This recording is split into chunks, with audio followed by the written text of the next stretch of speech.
Assalamualaikum warahmatullahi wabarakatuh.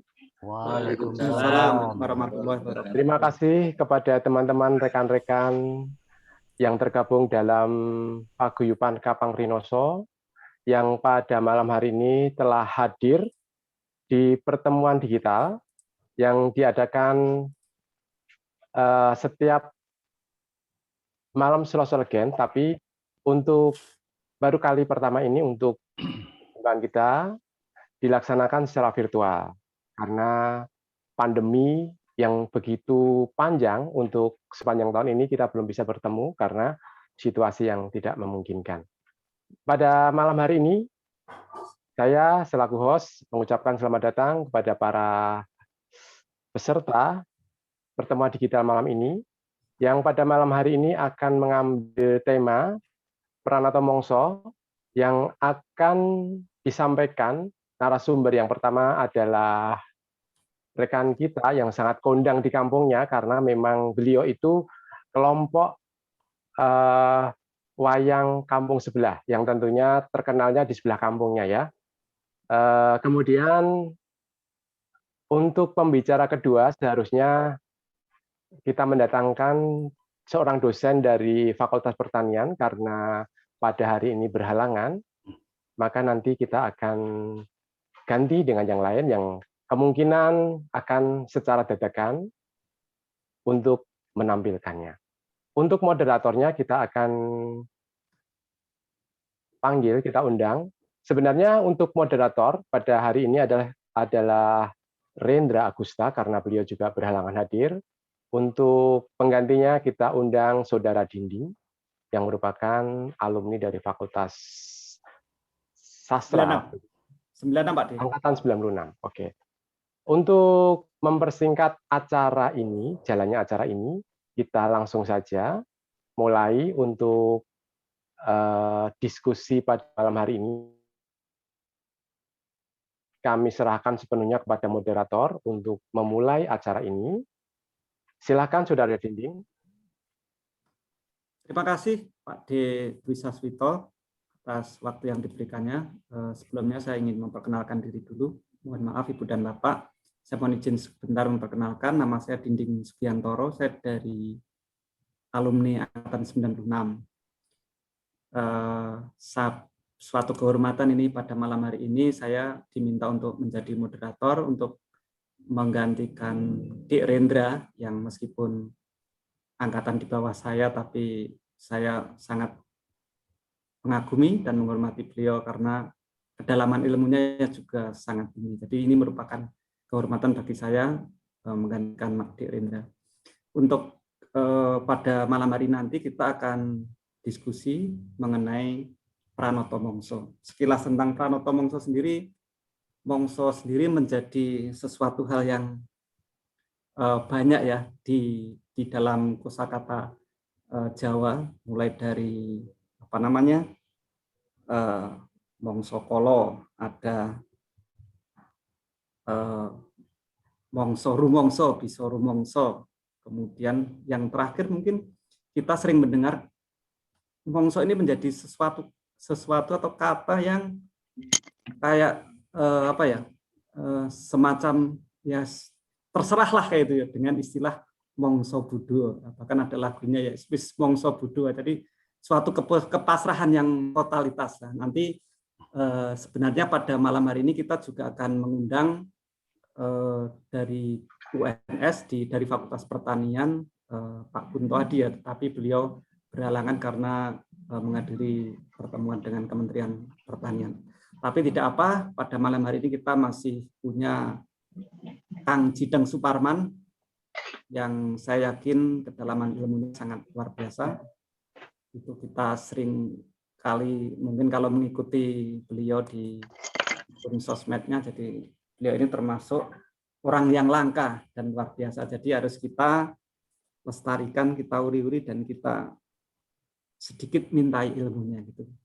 Jadi untuk selanjutnya waktu dan tempat saya serahkan kepada Kang Jideng. Oh ya, tapi sebelumnya nanti mohon nanti kalau mau ada pertanyaan, kita buka pertanyaan, nanti bisa membuka mute-nya atau nanti juga memberikan kode atau tanda, bisa di chat ya nanti bisa kita pantau sama Pak D. Dwi Saswito ya Pak D ya, sama Bu Adi. Nanti kalau ada pertanyaan-pertanyaan yang belum sekiranya bisa dijawab, silakan yang belum bisa disampaikan bisa diketik di chatnya. Terima kasih. Demikian saya sampaikan.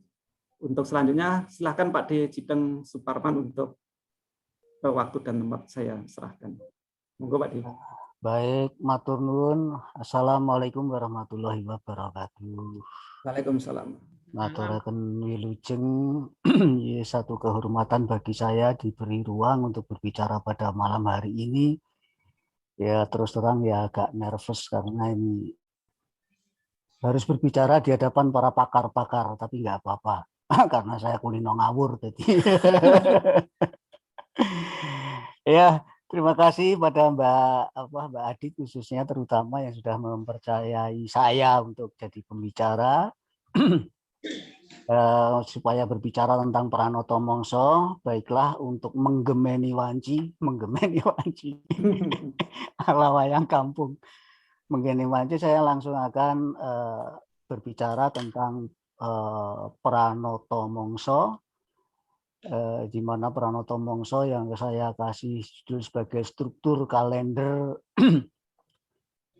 Ini sebaiknya pakai laptop seharusnya agak jelas. Ya, Pranoto Mongso sebagai struktur kalender musim pedoman pertanian Jawa. Nah, ini sebelum kita berbicara lebih lanjut tentang Pranoto Mongso, saya perlu memberitahukan dulu atau apa istilahnya. Kita mengenal yang namanya primbon, ya. Ini sistem pengetahuan yang berisi tentang siklus waktu perwatakan dan keberuntungan manusia. Nah, pada hematnya primbon ini terbagi dalam dua garis besar isinya, yang satu pawukon, kemudian yang satu lagi Pranoto Mongso, karena menurut orang Jawa hal yang paling penting tentu saja pertama adalah ketersediaan pangan, maka pangan menjadi sebuah konsentrasi tersendiri di dalam pengadaannya sampai di dalam hal sistemnya dibuatkan pengetahuan secara khusus. Kemudian pawukon ini rumusan siklus waktu untuk pedoman aneka kegiatan yang dianggap penting. Karena pawukon ini saking populernya biasanya kitab primbon juga disebut sebagai kitab pawukon. Nah, Pranoto Mongso dari dalam kitab primbon ini dan dia merupakan sebuah bab yang memang rumusan siklus waktu yang khusus berbicara tentang berkaitannya dengan dunia pertanian. Nah, diskusi kita malam hari ini berangkat dari sebuah kegelisahan, sebenarnya bukan kegelisahan ya, nggak tahu apa pada gelisah apa enggak Pranoto Mongso dipakai atau tidak. Tapi yang penting memang banyak pertanyaan kenapa sekarang Pranoto Mongso tidak pernah dipakai lagi di dunia pertanian modern ini, terutama di lingkungan masyarakat Jawa. Nah, menurut pendapat saya, Pranoto Mongso sudah tidak lazim dipergunakan lagi. Ada dua faktor. Faktor pertama, faktor teknis. Di mana Pranoto Mongso memang merupakan sistem pengetahuan tentang musim yang menjadi pedoman pada sistem pertanian tradisional, di mana kebutuhan dasar air sangat bergantung pada gerak alam, bergantung pada curah hujan.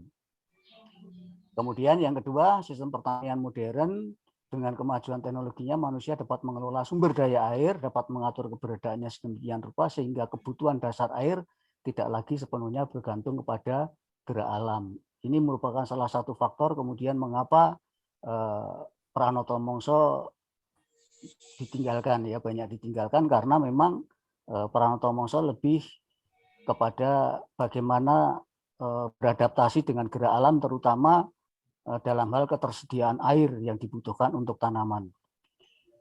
Kemudian yang kedua adalah faktor kesadaran atau pemahaman, di mana bukan sekedar teknis, tetapi Pranoto Mongso sendiri sebagai sistem ilmu pengetahuan itu proses transfernya itu terjadi hambatan. Jadi terjadi hambatan atau bahkan kemandegan transfer pengetahuan antar generasi tentang sistem ilmu pengetahuan natif Jawa.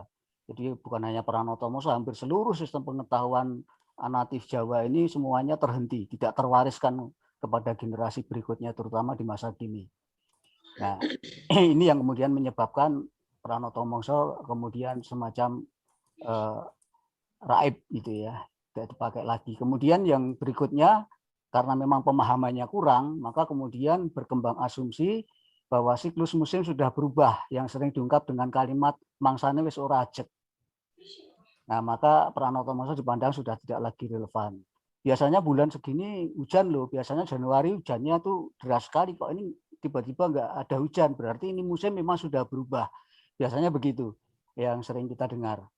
Nah, tapi benarkah Pranoto Mongso tidak lagi relevan, atau benarkah Mongso itu memang tidak ajeg sehingga Pranoto Mongso layak ditinggalkan, tidak lagi dipakai? Ini pertanyaan besarnya ketika mempertanyakan Pranoto Mongso kenapa tidak lagi dipakai. Coba kita lihat Pranoto Mongso. Pranoto Mongso merupakan salah satu bab pada kitab Primbon atau Pawukon berisi rumusan tentang struktur 1 tahun musim yang terbagi menjadi 12 bulan musim atau sasi mongso istilah Jawanya.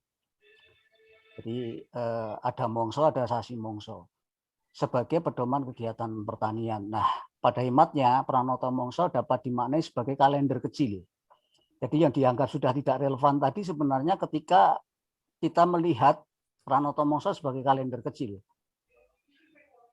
Padahal sebenarnya pada realitas prakteknya petani tidak hanya berpedoman pada kalender kecil Pranoto Mongso itu saja yang ada 12 bulan yang nanti bisa dilihat detailnya, melainkan menggunakan kalender besar, yakni hampir keseluruhan bab pada kitab Pawukon atau Primbon yang memuat tentang siklus waktu. Jadi ada bukan hanya yang 12 bulan Mongso itu saja yang sebenarnya jadi pegangan para petani di dalam merencanakan kegiatan pertaniannya.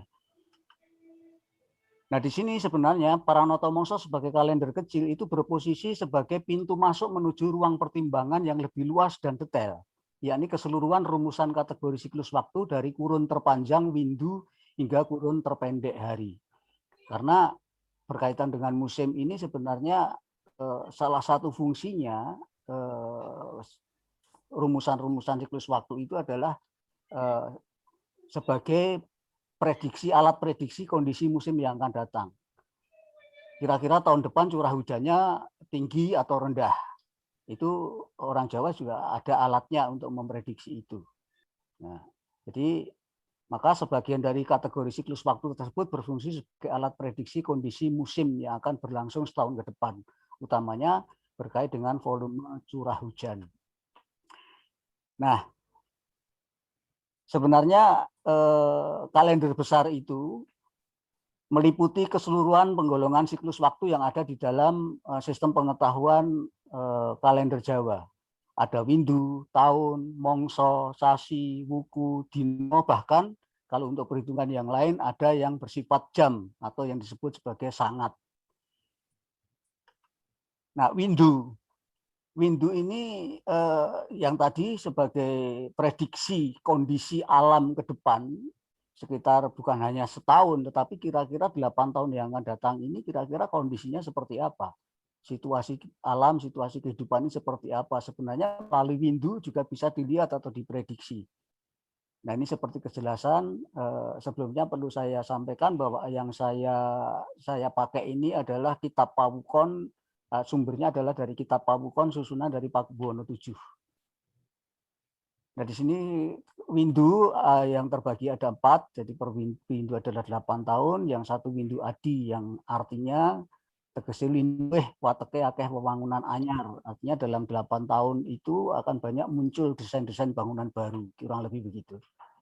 Kemudian windu kuntoro tegese ulah wateke akeh ulah bawa sing anyar-anyari, ada perilaku-perilaku yang baru dari kehidupan manusia. Kemudian windu sengoro tegese banjir wateke akeh udan lan banjir gede. Nah, di sini ternyata windu juga sebagai alat prediksi. Terbukti apa? Terbukti di sini ada satu windu yang menekankan adanya curah hujan yang sangat tinggi. Kemudian 4 windu sancaya tegese serawungan wateke akeh wong kang becik atine bisa pinercaya dadi kanca. Nah, ini mungkin belum lama kita mungkin menjadi kesaksian untuk nanti bisa menyimpulkan apakah relevan atau tidak. Misalnya per tahun ini ya, tahun Jawa ini perhitungannya ini sebenarnya akhir dari windu sengoro. Dan seperti kita ketahui kemarin terjadi banjir luar biasa di seluruh wilayah Indonesia, bahkan Kalimantan yang seharusnya mustahil untuk mengalami banjir sedemikian luas terbukti mengalami banjir sedemikian rupa, dan hampir menyeluruh di wilayah Indonesia terjadi bencana banjir. Dan setelah saya lihat kalender, ternyata ini memang tahun terakhir pada fase windu Sengoro ini. Nah, ini.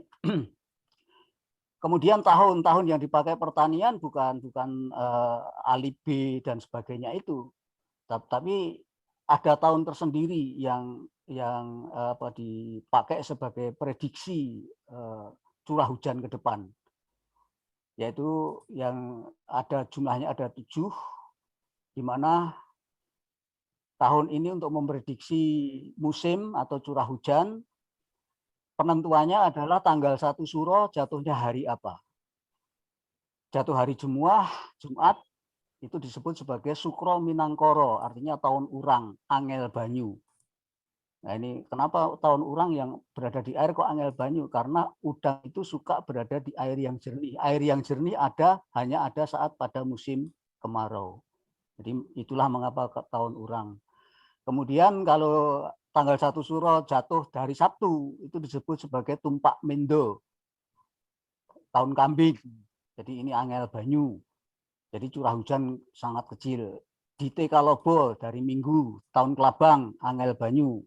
Karena Kelabang suka istilah wong Jawa, sobo nengkong lemah nelo. Nah, itu pertanda bahwa itu akan sangat jarang hujan. Kemudian Somo Wisoto, tahun Kodok, artinya banyak hujan karena kata suka di air. Kemudian Anggoro Werjito, tahun cacing, ini juga curah hujan tinggi. Kemudian kalau salah 1 Suro jatuh hari Rabu, maka disebut Budo Wisoro, tahun Kebu, ini juga curah hujan tinggi. Kemudian jatuh hari Kamis Respati Mintuno atau tahun Mimi, ini juga curah hujan tinggi. Ini tahun siklus yang bersifat tahun yang juga digunakan oleh para petani sebagai pedoman di dalam memprediksi kira-kira curah hujan tahun depan seperti apa, sehingga para petani bisa mempersiapkan diri kalau memang curah hujan tahun depan curah hujan ini kurang, berarti volume penanaman akan juga berkurang, maka tahun sebelumnya dia pasti akan berusaha menanam lebih banyak sehingga punya stok pangan yang lebih besar ketika menghadapi kemarau yang agak panjang. Itulah fungsinya. Kemudian mongso. Tadi setelah windu tahun, kemudian ada mongso. Yang kita kenal umum kan hanya ada 2 mongso, yaitu mongso ketiga dan rendeng. Tapi sebenarnya ternyata kita Jawa itu punya 4 musim. Yang disebut ketiga, labuh, rendeng, dan lemareng. Jadi ketiga musim kemarau, labuh ini transisi dari kemarau ke rendeng, kemudian musim rendeng, musim penghujan, kemudian lemareng adalah transisi dari musim rendeng ke musim ketiga. Nah kemudian sasi mongso, dari 4 mongso tadi, kemudian yang lebih kecil lagi, siklus waktu ukuran bulan yang disebut sebagai sasi mongso, ya ini yang disebut, yang sering atau yang memang di dalam kitab Pawukon diberi judul Pranoto Mongso. Ada 12 bulan dengan jumlah hari yang sangat variatif. Ya, ada Mongso Koso atau Kartiko usia 41 hari, Mongso Karo atau Puso usia 23 hari, Mongso Katelu Manggasri usia 24 hari, Kapat Sitro usia 25 hari, Kalimo Monggokolo usia 27 hari, Kanem Noyo usia 43 hari, Kapitu Palguno usia 43 hari, Kawolu Wisoko usia 26 atau 27 hari karena ada tahun panjang pendek. Kemudian Mongso Kasongo atau Jito usia 25 hari, Mongso K10 atau Srawono usia 24 hari, Mongso Desta atau Podrowono usia 23 hari, dan terakhir Mongso Sodo atau Asuji usia 40 hari. Ini yang tadi kalender kecil yang dianggap sudah tidak relevan karena seolah-olah hujan bergeser. Ya. Waktu jatuhnya hujan sudah tidak sesuai dengan tahun kemarin misalnya, karena sudah bergeser. Kemudian yang dilihat cuma 12 ini, kalender kecil ini, maka kemudian seolah-olah disimpulkan Pranoto Mongso sudah tidak relevan. Kemudian ada siklus waktu yang sifatnya minggu, yaitu yang disebut sebagai wuku. Wuku berjumlah 30 yang setiap wuku berusia 7 hari. Nama-namanya seperti yang tertera di situ. Saya pikir semua sudah tahu. Kemudian dino. Jadi untuk kegiatan penanaman itu juga menggunakan pedoman hari, juga mencari hari yang baik. Nah, rumusan untuk dasar menentukan hari yang baik atau hari yang buruk itu ternyata banyak. Paukon itu ada dino yang apa namanya Senin, Selasa, Rabu, Kamis dan seterusnya itu, atau Sabtu Woro. Kemudian ada pasaran, Poncoworo, ada paringkelan, Satworo, ada Padiwan, Astoworo, Padangon, Noworo, Poncosudo, Satoworo, Rakam, Satworo juga, dan lain-lain. Nama hari yang spesifik banyak, ada Tariwangke, Samparwangke, Sari Agung, Bangas, dan sebagainya. Banyak sekali kalau kita lebih detail lagi pada sistem perhitungan atau petung Jowo, ya, dan lain-lain. Ini juga jadi pertimbangan, dijadikan pedoman juga oleh para petani dalam menanam. Nah, terutama sekali yang paling dekat digunakan oleh para kaum tani itu adalah paringkelan. Dari sekian banyak hari tadi adalah yang paling dekat adalah paringkelan. Yakni ada hari berjumlah 6 dengan nama-nama seperti ini: Tungle, Aryang, Wurukung, Paningron, Uwas, Mawulu. Ini sebenarnya hari-hari yang menyebutkan naasnya sesuatu. Tungle naasnya dedaunan, Aryang naasnya manusia, Wurukung naasnya hewan darat, Paningron naasnya hewan air, Uwas naasnya hewan terbang termasuk serangga dan sebagainya, Mawulu naas biji-biji tumbuhan. Nah, bagaimana pemanfaatannya ini? Ini banyak, artinya bahwa ketika orang menanam kan tidak pasti diambil buahnya. Misalnya sayuran kalau yang mau diambil itu daunnya agar daunnya lebih lebat, kemudian akar atau biji yang ada di bawah itu relatif tidak subur, tapi yang subur daunnya, maka kemudian yang mau diambil apa? Ya mawulu harinya, yang naas wiji tubuhan. Sehingga yang benar-benar sebaliknya yang mau diambil adalah buahnya, misalnya nanam kacang supaya daunnya tidak terlalu lebat, ya, tidak terlalu subur, tetapi buahnya yang kemudian subur, maka kemudian diambil hari tungle, naasnya daun.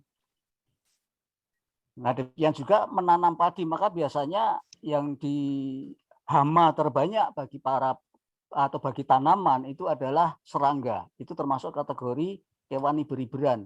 Maka kebanyakan yang dipakai oleh para petani untuk melakukan menanam aneka macam tumbuhan itu adalah hari Uas.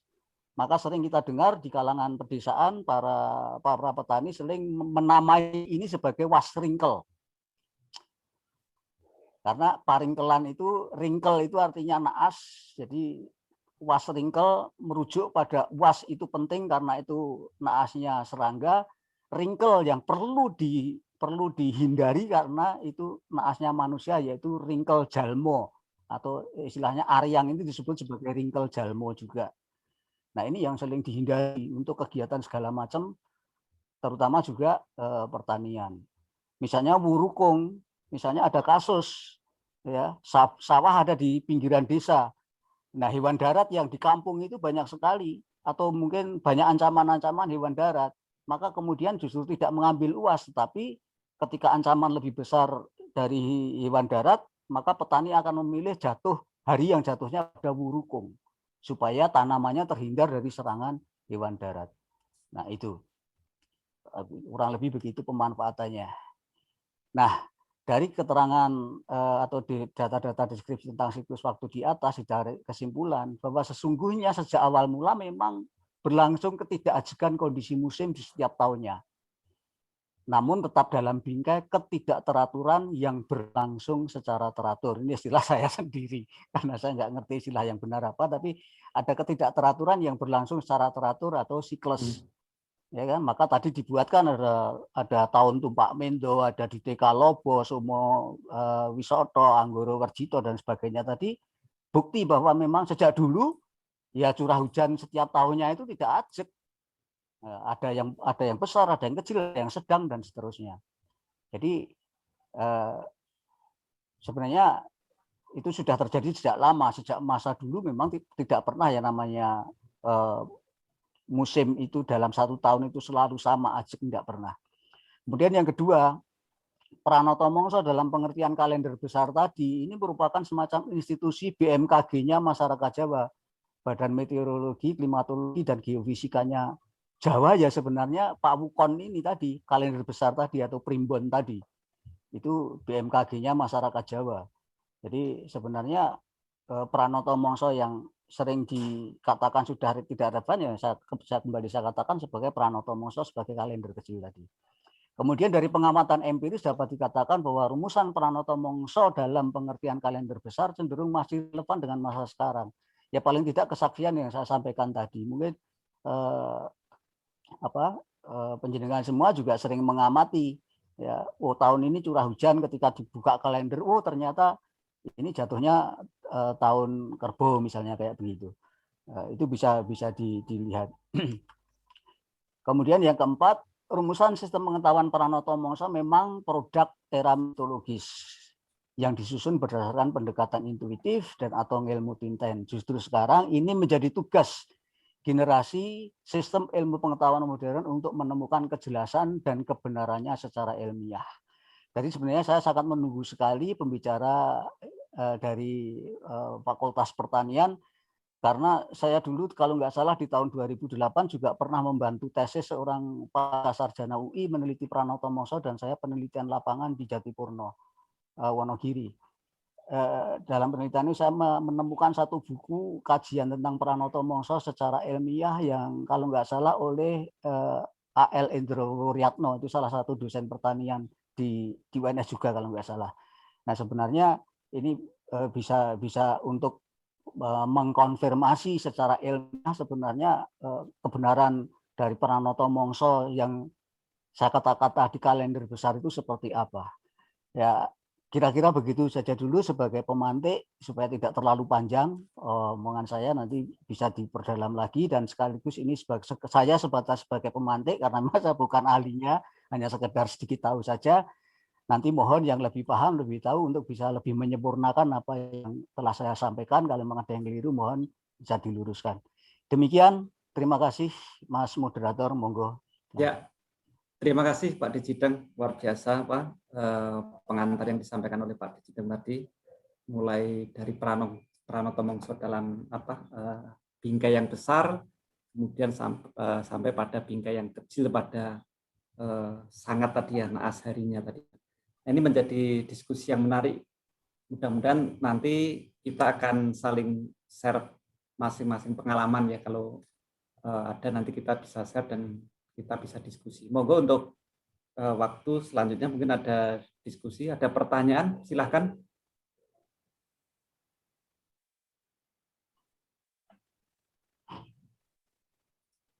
Halo, silahkan.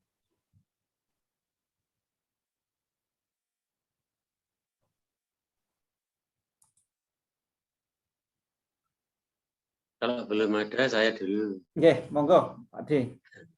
Terima kasih. Pak D Ari, nggih. Assalamualaikum warahmatullahi wabarakatuh. Waalaikumsalam. Presentasi yang luar biasa seperti biasanya. Pak Parman itu totalitasnya luar biasa. Jadi pertama-tama saya ucapkan terima kasih sudah diingatkan pada khasanah keilmuan kita yang luar biasa. Saya kira ini bukan konteks mitologi, saya kira. Ini Pranoto Mongso itu sangat teramat, sangat rumit. Ya karena orang Jawa dulu memang sangat rumit. Mode produksinya itu sementara ini sudah berubah dari sistem. Kalau saya dulu waktu masih di pertanian itu mengenalnya ada revolusi, tidak hanya pertanian, atau revolusi teknologi dan budaya. Jadi, dari subsistensi ke industri itu suatu perubahan yang sangat besar. Tetapi saya kira itu suatu kemunduran sebetulnya dari begitu rumitnya sistem pertanian Jawa itu menjadi sederhana sekali karena sistem pola penanaman industri kan itu. Sayangnya tidak ada perubahan begitu. Hal yang begitu rumit subsistensi itu bisa dipetakan kalendernya. Tapi sekarang yang berjalan untuk industri itu sebetulnya sangat sederhana. Yang rumit-rumit jadi nggak berlaku kan. Misalnya hama misalnya. Dulu hama tuh bisa dipetakan iber-iberan, germet-germet. Sekarang hamanya sudah berubah dan lebih sederhana dan antisipasinya saya kira sudah banyak. Sayangnya itu saya kira jadi zaman sekarang itu justru tidak ada sistem Pranoto Mongso yang lebih sederhana gitu, sehingga bisa lebih operasional untuk memprediksi. Dulu sudah dicontoh nih zaman ketiga itu siklus Kertoyuga, Dwapara-yuga, Tirtayuga, Kaliyuga itu diubah. Mestinya durasinya per 100 tahun diubah. Belum saatnya Kertoyuga pada waktu masih Kaliyuga tiba-tiba diubah menjadi zaman Kertoyuga dan sebagainya. Itu ada peralatan zaman dan sebagainya. Saya kira tantangan saya kira untuk teman-teman ya nggak hanya teman-teman pertanian, kita juga jangan-jangan kita tuh sudah dituntun untuk selalu berubah karena budaya Jawa katanya itu luwes. Jadi zaman berubah seperti ini mestinya kita juga punya perangkatnya sehingga tidak gagap. Jadi dari subsistensi ke industri itu pola tanamnya itu suatu revolusi dan saya kira menuntut perubahan juga peraturan-peraturan seperti ini. Jadi kalau menurut Goetz itu pola kehidupan nenek moyang itu orientasinya mekanis. Jadi satu orang itu bisa mencukupi kebutuhan semuanya bisa dicukupi sendiri. Tetapi sekarang karena alamnya itu alam organik, artinya seseorang itu tidak bisa hidup sendiri dan harus menggantungkan pada orang lain misalnya, maka menjadi lebih sederhana sebetulnya. Nah, saya kira begitu Pak teman-teman, terus Pak Parman, bahwa tantangan bagi kita hari ini adalah menciptakan seperti itu Pranoto Mongso itu yang lebih sederhana kan. Terima kasih Pak. Ya, terima kasih Pak Diari Wibowo yang memberikan tanggapannya. Mungkin ada Bapak, Ibu atau teman-teman yang lain.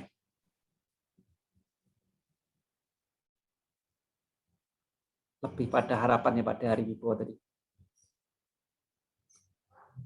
Mungkin ada yang lebih spesifik untuk ditanyakan ke Pak D. Sriden mungkin.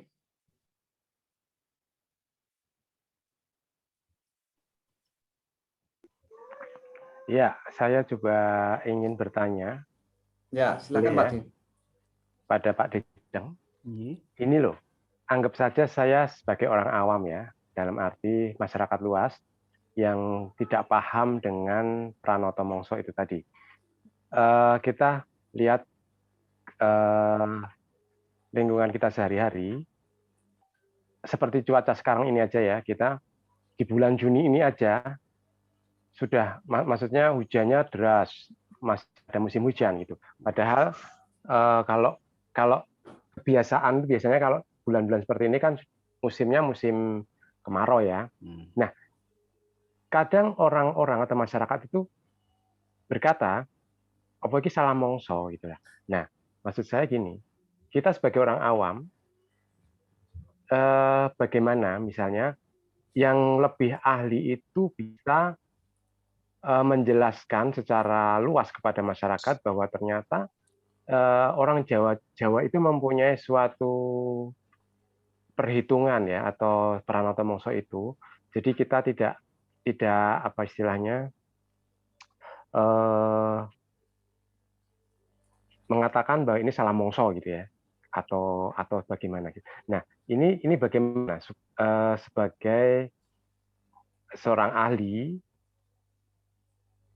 mensosialisasikan Pranoto Mongso ini kepada masyarakat awam supaya mereka paham dan mereka tahu gitu bahwa ternyata ada beberapa mongso ya yang memang berdasarkan itu tadi, misalnya tanggal 1 Suro itu jatuh hari apa, itu nanti pada 1 tahun ke depan akan mengalami seperti ini gitu kan.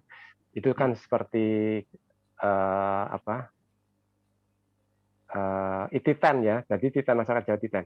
Itu bagi yang paham, tapi bagi yang tidak paham kan yang seperti yang saya katakan tadi. Jadi apa iki salah mongso. Nah, ini yang saya tanyakan, bagaimana para ahli ini tadi untuk mensosialisasikan kepada masyarakat. Itu saja. Terima kasih. Ya, terima kasih Pak Desas. Ya ini kalau boleh saya merangkum pertanyaan Pak Desas, ini kan orang awam hanya memaknai kan tadi yang sudah disampaikan Pak Dijideng tadi, Pranoto Mongso dalam bingkai yang kecil ya, kalender dalam siklus tahunan itu tadi. Tetapi sebenarnya ada Pranoto Mongso yang dalam kalender besar, yang apa namanya, bingkai besar, maaf bukan kalender besar, bingkai besar yang mulai dari bahkan 100 tahun tadi ya, kemudian menjadi 8 tahunan, dan kemudian di apa namanya, di kecil lagi menjadi setahun, dan kemudian dan lebih detail lagi pada hari tadi. Nah ini pertanyaan Pak Dwi Saswito, ini masyarakat awam itu kan tahunya hanya yang bingkai kecil ini, yang pendek ini aja kan, yang diambil, yang paling mudah diambil dengan kalender tahunan gitu ya Pak D. Nah mungkin ini yang bagaimana sebenarnya bingkai besar sampai yang lebih detail tadi bisa dipahami juga oleh masyarakat luas gitu. Monggo Pak D. Ya, ini sebenarnya berkaitan sekali dengan apa yang disampaikan oleh Mas Ari tadi, bahwa mengapa masyarakat kemudian tiba-tiba punya anggapan seperti itu dan bagaimana menjelaskannya. Nah, ini sebenarnya karena memang seperti juga yang sudah saya singgung di penjelasan di depan, inilah dampak dari kemandegan proses transfer pengetahuan. Kemandegan dari transfer pengetahuan, dari kemandegan itu sehingga tidak terjadi transformasi sebagaimana diharapkan Mas Ari tadi. Semestinya setiap sistem ilmu pengetahuan itu akan bertransformasi, akan berubah, disempurnakan. Sebagaimana kita Pawukon sendiri, sebenarnya paling tidak ada 2 perubahan besar. Dari susunan pertama yang diubah oleh Sultan Agung Hanyokrokusumo, kemudian perubahan terakhir itu oleh Pakubuwono ke-7. Itu penyempurnaan yang terakhir. Itu dan setelah itu tidak ada lagi proses untuk mentransformasi sistem kalender ini atau sistem siklus ini. Nah, ini berkaitan dengan apa? Dengan tadi yang saya bilang, karena sistem pengetahuan kita ini terdesak oleh sistem pengetahuan baru. Nah, ini merupakan kerja besar kalau ingin menjelaskan, tidak bisa hanya mengandalkan kepada ahli ngomong pada setiap orang, kan nggak mungkin kan. Nah, berarti ada kerja besar, artinya bagaimana dunia pendidikan, bagaimana dunia pertanian ikut mengakomodir kearifan lokal seperti ini, kemudian diteliti, bahkan ditransformasi. Seharusnya itu tugas-tugas dari Fakultas Pertanian, justru kerjasama dengan Fakultas Sastra. Nah, ini harusnya mampu melakukan itu, dan terbukti waktu itu sebenarnya ada yang kalau nggak salah yang meneliti klimatologisnya, ternyata secara ilmiah bunyi setiap mongso itu mengapa usia, terutama dari aspek usia, itu dibenarkan secara ilmiah. Jadi pembagian usia dari 23 hari sampai 43 hari itu ternyata benar secara ilmiah. Itu pernah ada yang menguji secara ilmiah yang saya sebutkan tadi, kalau nggak salah AL Indrawiyatnya dari Fakultas Pertanian. Nah, hal-hal yang lain masih banyak lagi diuji oleh generasi sekarang. Dan saya juga menggarisbawahi apa yang disampaikan Mas Ari, memang ini semata-mata bukan mitos. Karena ini juga sebenarnya sama kan, orang melakukan riset itu kan pengamatan. Nah, cuma pengamatan sekarang dibantu dengan alat-alat modern. Nah, pengamatan nenek moyang kita masa lalu tidak menggunakan alat lain selain dirinya sendiri sebagai alat. Nah, di situ justru kelebihannya di situ, karena tidak perlu lagi pakai mikroskop, tidak perlu lagi pakai alat-alat yang lain, tetapi dirinya sendiri mampu menjadi antena untuk menangkap gelombang-gelombang sinyal elektromagnetik sehingga mampu memetakan astronomi misalnya. Ya. bagaimana letak bulan, letak matahari, letak bintang ini sehingga kemudian akan mengubah atmosfer, kemudian atmosfer ini akan merubah keadaan semacam ini sehingga muncul perwatakan hari lahir dan sebagainya karena itu semua. Sebenarnya karena itu sebenarnya ada semacam pemulaan gelombang elektromagnetik atau frekuensi atau vibrasi yang diakibatkan oleh sistem tata surya. Nah, ini diamati juga oleh nenek moyang kita dulu dan itu tidak menggunakan teleskop atau apapun, tetapi bahwa nenek moyang kita sendiri, dirinya sendiri mampu menjadi alat itu. Nah, itulah maka sekali lagi bahwa bagaimana menjelaskannya ini menjadi PR bersama antara para ahli dunia pendidikan, termasuk bagaimana misalnya Departemen Pertanian di dalam mengimplementasikan di dalam misalnya membina para petani juga akhirnya membawa kearifan ini juga ditawarkan kepada mereka. Kalau itu tidak ditawarkan, tidak diberitahukan, artinya di sini harus ada peran serta negara. Ya. Jadi termasuk goodwill politik negara terhadap proteksi terhadap kearifan lokal juga sejauh mana. Kalau proteksi goodwill negara untuk memproteksi kearifan lokal ini besar, pasti juga akan hidup dan pasti akan dipahami oleh masyarakat. Kurang lebih demikian. Ya. Wah, mantap ini Pak D. Pada akhirnya kan juga ini Pak D ya, semua termasuk kita yang diskusikan ini Pranoto Mongso tetap mengarahnya kepada politik ya Pak D ya, tetap pada semua. Iya, apa yang terjadi kalau sifatnya itu publik ya. Sifatnya publik apalagi luas masyarakat, itu mau nggak mau harus ada tanggung tangan politik dalam arti kebijakan ya. Iya, betul Pak D. Mantap. Ya. Ya, ini mungkin ada pertanyaan yang lain ya. Cukup gayeng ini.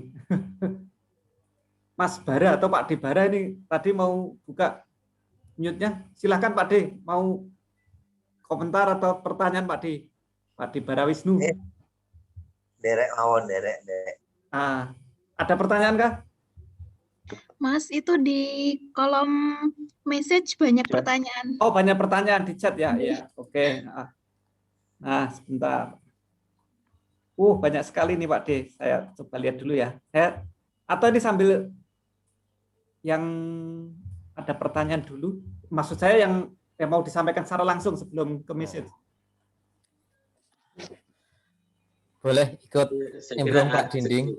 Ya, silakan Pak. Monggo.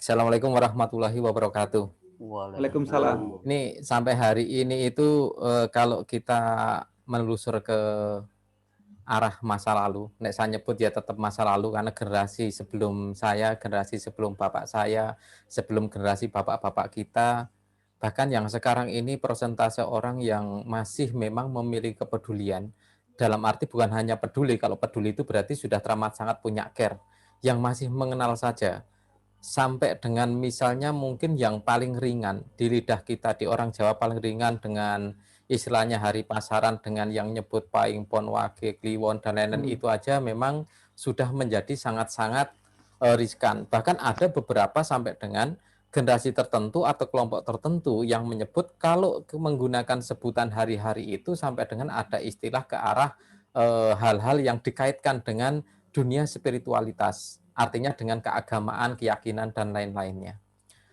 Kalau secara pribadi saya dengan beberapa hal ya kaitan dengan ilmu Jawa, jadi yang sekarang ini masih menjadi termasuk yang namanya Pranoto Mongso itu beberapa orang masih akan mengatakan itu salah satu bagian dari kejawen. Dalam tanda kutip di sini banyak persepsi yang menyamakan antara keyakinan kejawen dengan ilmu Jawa. Jadi ilmu Jawa yang banyak sekali adiluhung dan lain-lain sehingga akhirnya tersingkirkan karena seolah-olah itu merupakan sesuatu yang sudah tidak pas dengan sisi spiritual dan agama yang sekarang ini. Pada masa dulu ketika dari mulai Sultan Agung, dari mulai menciptakan, dari mulai mengadopsi dari tahun Saka dari India, lalu masuk Hijriah dan lain-lain sampai dengan hari-hari yang kita kenal sekarang ini dari mulai Ahad sampai dengan Sabtu pun itu kita mengenal dengan beberapa adopsi. yang dilakukan ketika Pranoto Mongso di awal-awal dulu ketika zaman-zaman awal tidak seperti zaman sekarang ini. Kalau terjadi sebuah literasi, sebuah penelitian itu nanti akan diterjemahkan dengan sebuah ada tesis, lalu ada disertasi, lalu ada jurnal ilmiah yang itu sekarang dianggap sebagai hal yang mutakhir. Artinya itu yang dianggap modern. Pranoto Mongso ini ilmu kalau dalam tanda kutip sebagai ilmu titenisasi dengan jangka panjang. Titenisasi itu sebuah observasi ilmiah yang sebenarnya kalau dimutakhirkan itu menjadi sangat ilmiah sekali. Tetapi hanya karena pada masa dulu tidak tertulis secara langsung dan tulisan itu memang hanya dikonsumsi atau ini menjadi hak prerogatif tertentu di kelompok-kelompok tertentu. Jadi kalau kita bilang mungkin kalau katakan primbon. Primbon itu kalau zaman dulu mungkin yang hanya mengenal ya hanya pejabat-pejabat di kerajaan yang artinya memang tidak bisa untuk rakyat di masyarakat biasa, rakyat jelata. Ketika rakyat pengen tahu sesuatu berdasarkan primbon, yang buka primbon pun orang yang tertentu, dia benar disakralkan dan artinya memang ada sebuah ritualitis yang dilakukan. Dan ini ternyata setelah sekian hari, kalau dalam tanda kutip sebagai juru kuncinya sudah tiada, regenerasi ini menjadi sangat-sangat riskan dan ini memang terjadi. Sedangkan pada hal-hal khusus banyak sekali hal-hal yang sudah bisa dimodernisasi dengan digital. Misalnya ngitung hari, ngitung selamatan dan lain-lain yang sudah banyak sekali model-model dengan hitungan-hitungan digital. Lah primbon-primbon seperti yang disampaikan termasuk Pranoto Mongso kalau itu bisa dimudahkan dengan digital, berbentuk aplikasi dan lain-lain, ini menjadi tantangan generasi yang sekarang yang masih mengenal dengan baik tentang Pranoto Mongso sendiri. Mungkin ada pencerahan dari Bopo-Bopo di sini, dari ibu-ibu di sini, bagaimana kira-kira ketika ini ada sebuah literasi yang berbenturan tembok dengan dunia sekarang karena keterbatasan generasi antara mereka yang memahami sekali dunia IT dengan yang memahami sekali dunia Pranoto Mongso. Ini ada dua kotak yang memang perlu ada sebuah penyatuan sehingga nanti akan menjadi sebuah modernisasi yang bisa diberikan kepada generasi sekarang ini. Ini kita sudah di generasi Yengki milenial yang sangat luar biasa. Demikian Pak Dinding dan Bapak Triteng Suparman nggih. Salam Pak Dim, kagem sedaya. Pak Yan. Pertanyaan sangat bagus sekali. Jadi kayaknya nanti mungkin tidak hanya Pak Dejiteng yang nanggapi pertanyaan Pak Yan Subianto ini, tapi alangkah baiknya kita mulai dari Kang Jiteng dulu dan nanti mungkin Bapak Ibu yang lain bisa menanggapi karena ini nanti bagaimana menggabungkan dunia digital dengan ilmu Jawa yang sangat detail, rumit, tetapi memiliki nilai yang sangat tinggi. Silakan Pak Dejiteng dulu. Iya, itu sebuah gagasan menarik dan memang sebenarnya sudah banyak dilakukan. Bahkan saya sejak awal dulu sudah berpikir untuk melakukan itu, ya, digitalisasi sistem penghitungan. Dan saya bekerja sama dengan seorang teman yang memang ahli programmer di bidang ahli komputasi. Tapi pada waktu itu belum berlangsung. Tapi sekarang sebenarnya sudah banyak. Jadi saya sendiri sebenarnya juga di rumah kadang juga ada dukun, kadang ditanyai tonggo teparut, ditanyain hari baik, orang mau punya kerja itu. Karena saya memang keling, istilah wong Jawa itu keling, nek ora nyekel buku ora eling. Kalau dulu kan orang hafal kan gitu kan. Jadi saya harus buka buku. Kalau sekarang guling, Bobo. Kalau nggak megang Google nggak eling sekarang. Ya betul sekali dan sekaligus sekarang menjadi guling ya. Kalau nggak Google eling. Maka kemudian saya misalnya untuk tahun depan, padahal kalender kan belum dicetak. Waduh, tahun depan bulannya sekitar Agustus akhirnya saya googling. Akhirnya saya mencari di situ. Udah lengkap di situ. Saya tinggal mencari kelengkapannya, misalnya ini jatuh Bangas atau tidak, Sampar Wangke atau tidak, ini jatuh Sari Agung, tinggal saya lengkapi aja. Yang penting tanggal dan harinya udah ketemu, bukunya sudah ketemu, baru saya lengkapi, saya buka-buka buku pawukonnya. Itu misalnya kayak gitu. Jadi itu memang perlu sekali. Dan sekali lagi bahwa tadi yang terpenting lagi bagaimana implementasi di dunia pertanian ini melibatkan komunitas petani di dalam transfer sistem ilmu pengetahuan ini. Karena ya petani yang sekarang sistem ilmu pengetahuannya sudah modern semua. Ya. Dan ini tentu memang harus ada perubahan tadi karena ketika sudah sistem pengertian pertanian modern, kemudian bagaimana ini menggabungkan wawasan Pranoto Mongso ini perihal musim ini ketika digabungkan dengan masa tanam yang semula hanya setahun sekali menjadi sekarang paling setahun jadi 3 kali. Nah, ini Ada yang maksa 4 kali, Pak. Ya, ada yang maksa 4 kali ya, itu eksploitatif banget. Nah, kurang lebih begitu. Jadi saya sangat setuju dan itu memang perlu penting untuk digitalisasi sistem pengetahuan di Jawa ini. Kurang lebih demikian ya. Terima kasih Pak Dejideng. Mungkin ada Bapak dan Ibu mau menanggapi pertanyaan maupun pernyataan Pak Yan tadi ya. Mungkin ada, karena ini sudah mulai meluas atau melebar. Silakan, mungkin ada Bapak Ibu yang lain dulu. Jadi kalau impian saya itu sampai seperti ini gambarannya nggih, Popo. Jadi ketika orang mau negor pring misalnya gitu, mau motong bambu, kan mau ngitung untuk bubuknya, ngitung kapan jatuh bambu itu nanti bakal kena istilahnya gimana nanti kalau rendam dan lain-lain. Mereka begitu buka Android, udah ketemu, wah ini sebaiknya dipotongnya itu bambu minggu depan, karena ini secara mongso itu masih belum dapat gitu misalnya gitu.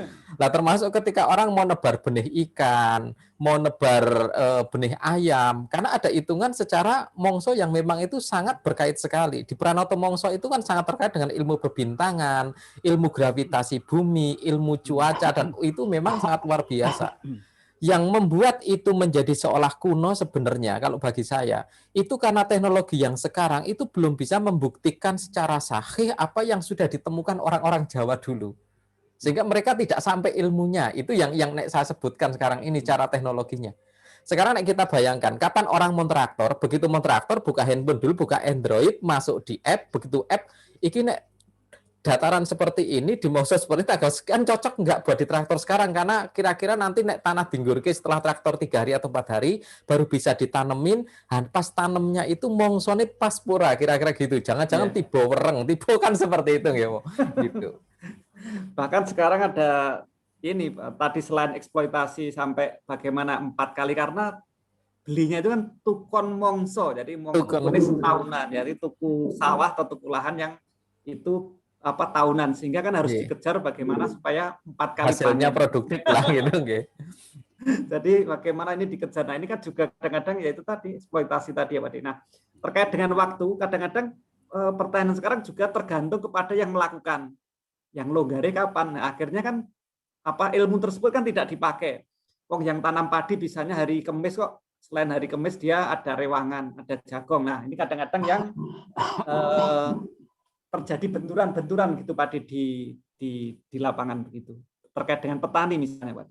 Ya, benturannya banyak Mas, karena kemudian petani juga menjadi profesi yang tidak populer. Ya.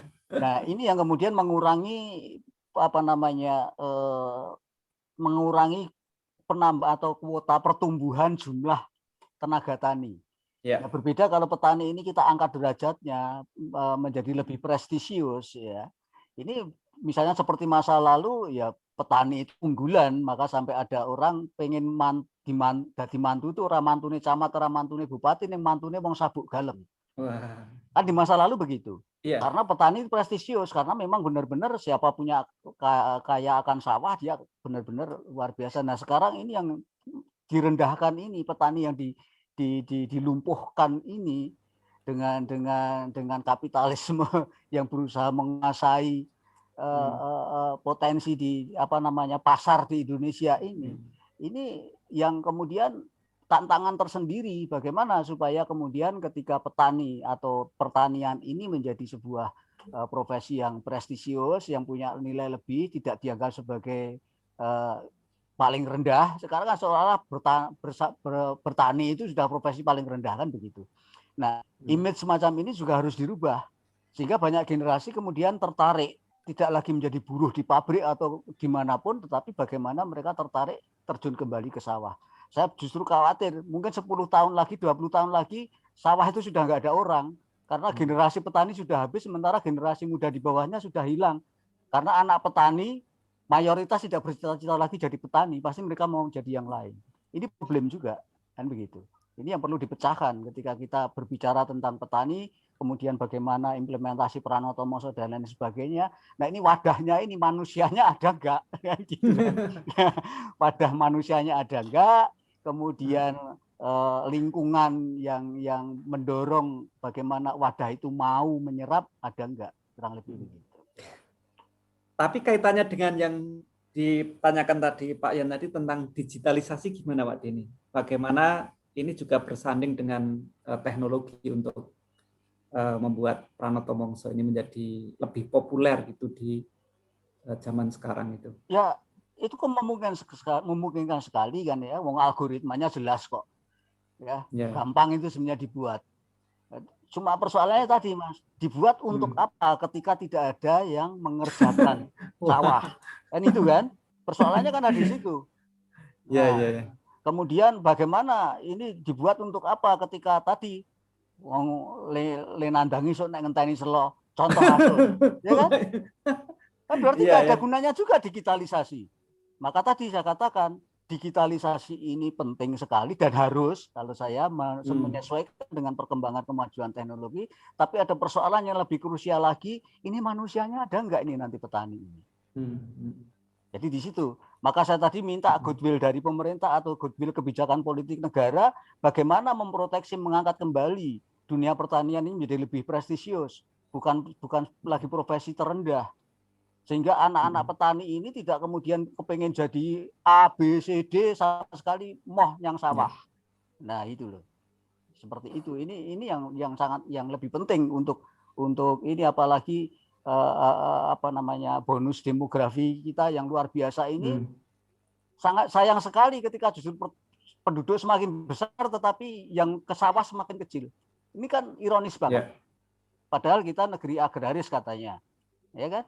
Nah, itulah PR terbesar bangsa ini ketika kita mau, dan ini kalau mau dikaitkan dengan ketahanan pangan dan lain sebagainya, di situ kuncinya. Pak Moderator. Ya, silakan Pak Aribo, menarik ya. Terima kasih. Saya kira spektrumnya memang luas sekali.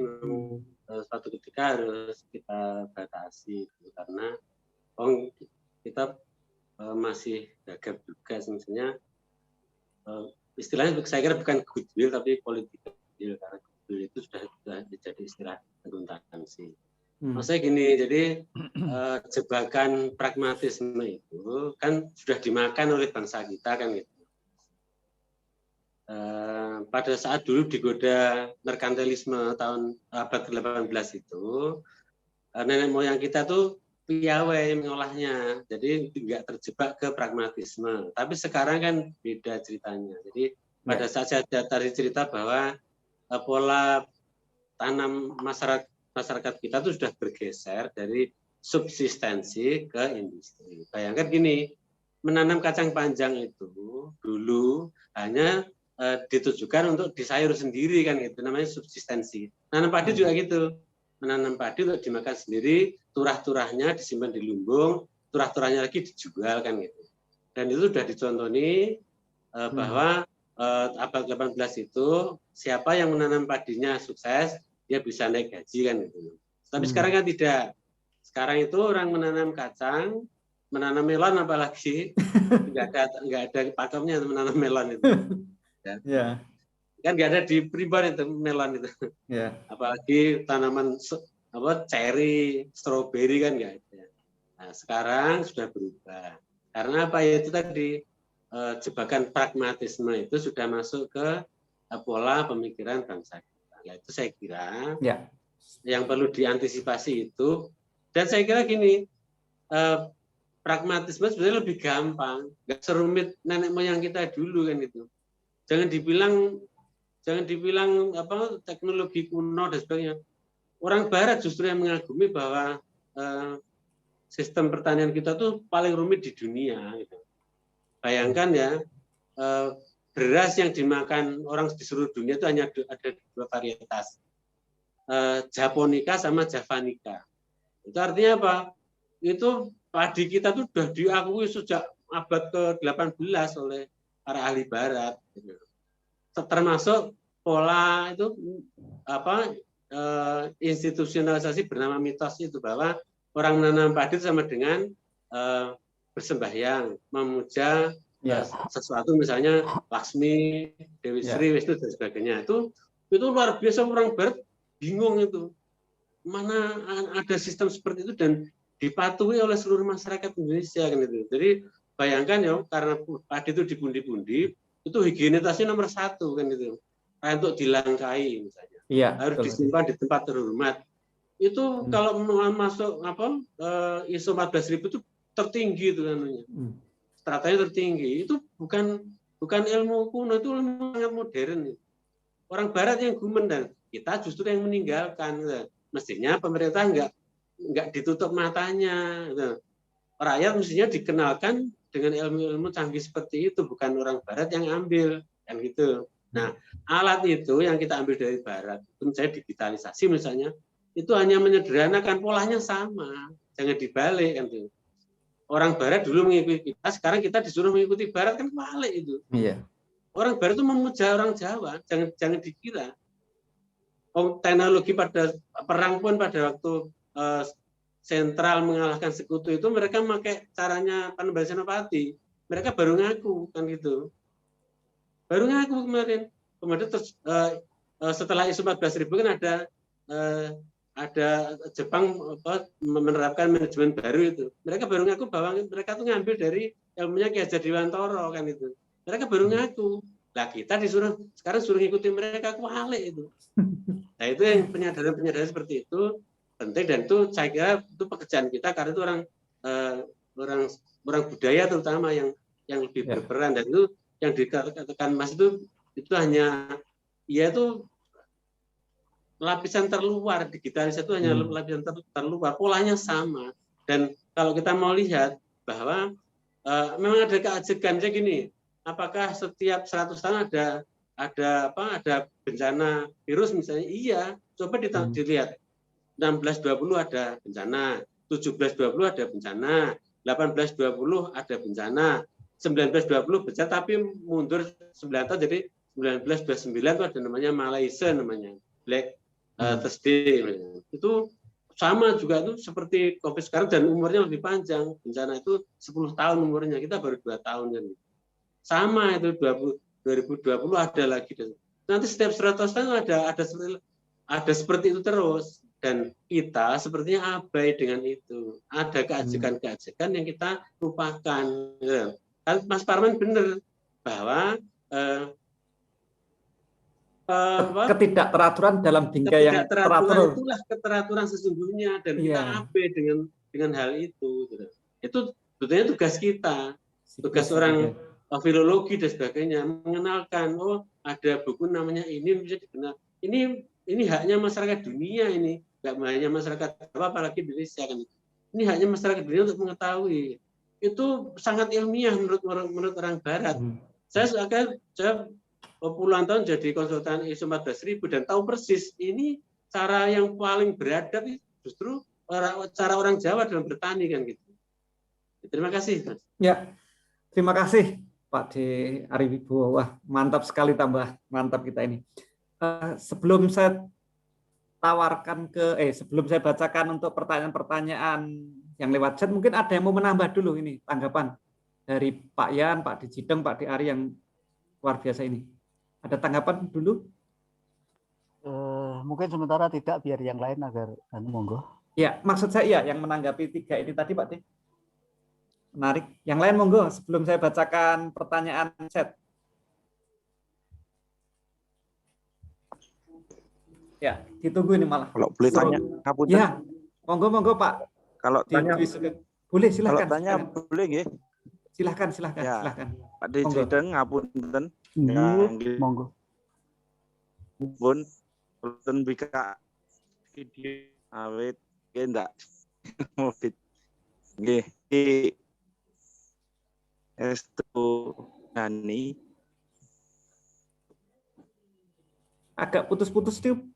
Iya, lagi putus-putus. Petanine ora enak. Halo. Nggih, agak putus-putus.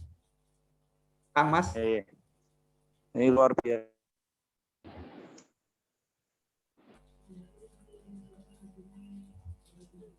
Halo. Putus. Sinyalipun anu radi anu hilang.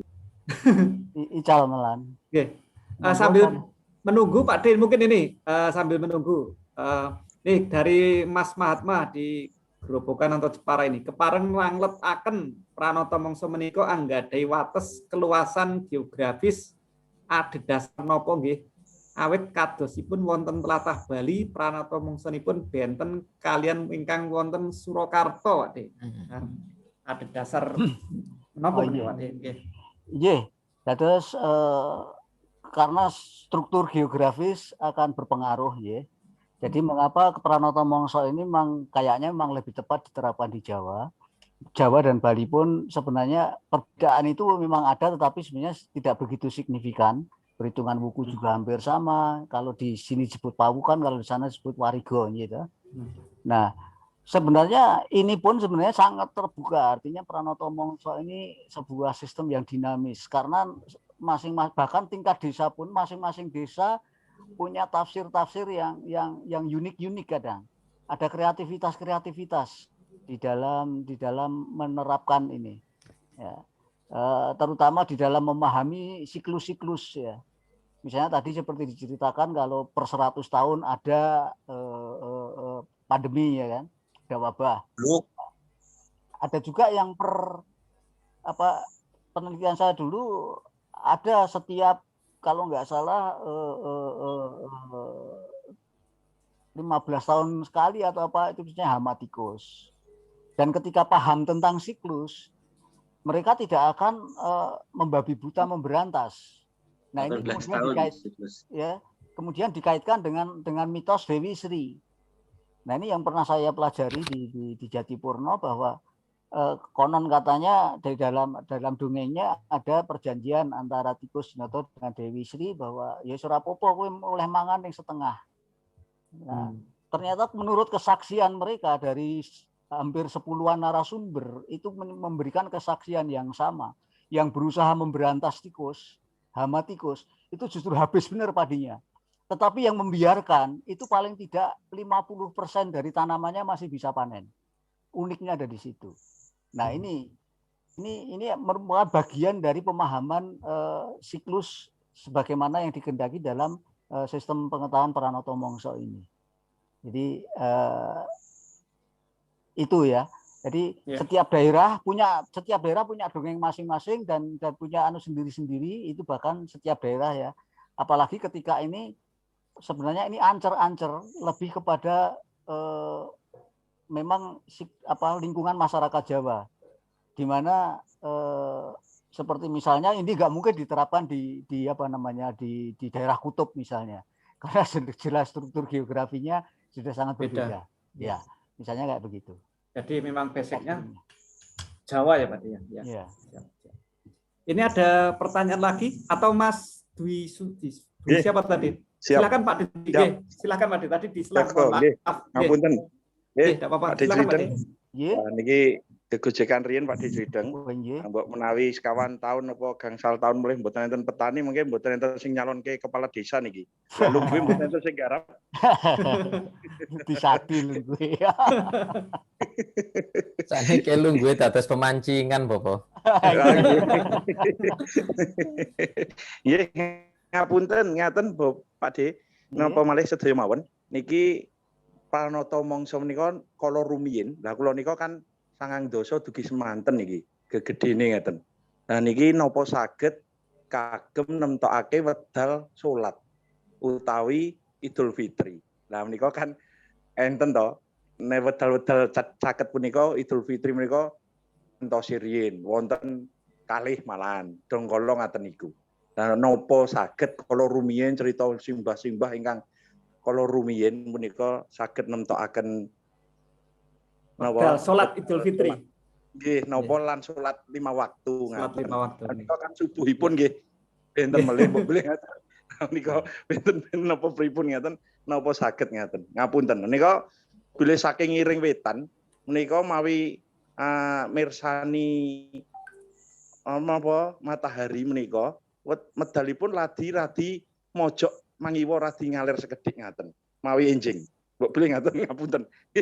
Nika napa mangke wayawan nika nggih saged dipun entakaken napa nika pranata mangsa ngaten. Matur nuwun, ngapunten. Nggih. Matur nuwun sanget.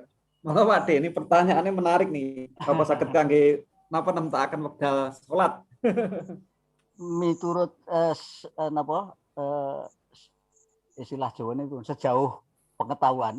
Ya. Sak mangertos kula menika pancen dereng wonten dongengipun menawi Pranata Mongso dipun kaitaken kaya dipun sambungaken kalian nentokaken wekdal salat utawi wekdal Idul Fitri dereng wonten. Namung menawi petangan ing babagan wulan menika pancen wonten petangan-petangan ingkang kangge nentokaken pramila wonten taun wuntu, taun wastu. Lah menika ingkang ahli-ahli petang babagan menika saged nentokaken tegesipun menapa menika wonten dasar-dasar petangan ingkang nentokaken. Namung menika di luar konsep Pranata Mongso. Nanging Pranata Mongso menika pancen konsep mligi kangge tetanen.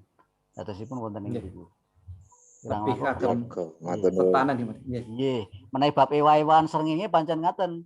Dados srengenge mangke menawi mangsa ketiga menika waminipun wonten iring ler, mangsa rendeng wonten iring kidul mesti ngaten. Nggih. Menika selalu. Nggih. Jadi kalau bulan Juni ini kan ada namanya, kalau istilah yang saya pahami namanya solstice Pak D, itu matahari pada titik yang paling paling utara ya, tanggal 20, 21, 22 Juni. Dan nanti sebaliknya pada 19, 20, 21 Desember pada titik paling selatan, maksudnya kalau di daerah Jawa. Belum nanti ada istilah equinox. Nah, equinox itu pertengahan di antara keduanya itu. Ya. Nah, mungkin wonten pertanyaan malih saderengipun kula tingkalaken saking chat. Nah, menika menawi nggih, monggo. Nggih, pau nggih bahasa Indonesia mawon nggih. Bahasa Jawa. Nggih, monggo bahasa Indonesia. Mas Bara nggih. Digitalisasi aplikasi. Kata Pak Jiteng, siapa yang mau menggunakan apabila dibuatkan aplikasi? Harusnya itu bisa. Digitalisasi dibikin aplikasi gitu ya. Harusnya bisa. Kontennya itu jangan cuma untuk konten Pranata Mongso. Kita bikin ke konten jodoh kayak horoskop gitu ya. Kita bikin konten kayak gitu, orang pasti membuka. Orang buka majalah pasti yang dibuka Leo ini kan ini kayak Leo kayak Virgo gitu dibikin nanti tidak sadar akan membuka ke konten Pranata Mongso itu akan belajar dengan sendirinya biar ilmu itu tidak hilang gitu loh maksudnya. Jadi ada konten-konten yang menarik dimasukkan. Nah, konten Pranata Mongso ini di halaman utamanya gitu. Dibikin aplikasi bagus itu cocok biar ilmu-ilmu nenek moyang kita tidak hilang. Menanggapi dari Bapak Jideng yang tadi, katanya siapa yang mau menggunakan, siapa petaninya kan gitu. Kita kasih konten-konten yang menarik. Konten jodoh itu pasti dibuka. Konten ramalan itu pasti dibuka. Udah yakin saya. Nah, nanti ada konten lagi yang ke Pranata Mongso akan dibaca sekilas-sekilas gitu. Kira-kira seperti itu. Ini peluang loh, ini. Peluang. Makanya. Monggo, mungkin tidak Pak Jideng ya, coba mungkin dari yang lain mungkin juga bisa menanggapi Ibu dan Bapak, Kang Mas, Mbak Yu, Dimas. Saya Bu. Oke, wah ini Pak Ditotok. Lah ini yang sering jadi konsultan jodoh. Monggo, wah menarik ini. Sugeng dalu Pak D. Nah, ini malah ahlinya ini malah ahlinya Pranata Mongso ini. Monggo Pak D. Fatal nih. Silakan Pak D. Untuk malam ini memang sangat luar biasa. Sebetulnya saya kemarin yang dari Om Didi sendiri mungkin kemarin kan di ketiban sampur istilahnya. Kalau saya dalam hal ini hari ini masih kurang begitu sehat, masih mungkin kalau senang Pak D melihat kecelakaan itu, tapi alhamdulillah untuk malam ini bisa mengikuti. Nah, tapi neng pantai loh. Saya memang mengusulkan Pak D Jelidang. Kemarin mungkin beberapa bulan yang lalu pernah mengadakan diskusi Pak D Jelidang dengan mahasiswa pertanian. Malam itu saya soalnya mau hadir tapi barengi, tidak jadi. Menarik sekali untuk Pranoto Mongso ini saya kira mungkin yang menjadi pertanyaan besar itu apakah masih relevan untuk zaman sekarang. Nah, itu kemungkinan itu. Nah, ini ada buku yang sangat menarik itu dari penelitian Bu Rifati Dina Handayani, kemudian Zuhdan Kun Prasetyo dan Insih Wilujeng. Itu tentang Pranoto Mongso dalam tinjauan sains. Nah, itu intinya dalam buku itu bahwa pemanfaatan buku itu nanti akan digunakan untuk mengenalkan tentang Pranoto Mongso sekaligus juga perbintangan Jawa, ya, Palintangan ataupun Pawukon kepada generasi muda, terutama ini Bu Rifati ini dosen fisika, maka itu akan diterapkan untuk pengenalan, ya, pengenalan generasi muda terhadap budaya Jawa, terutama tentang Pranoto Mongso ini. Nah, nanti bisa diunduh ya di web ada.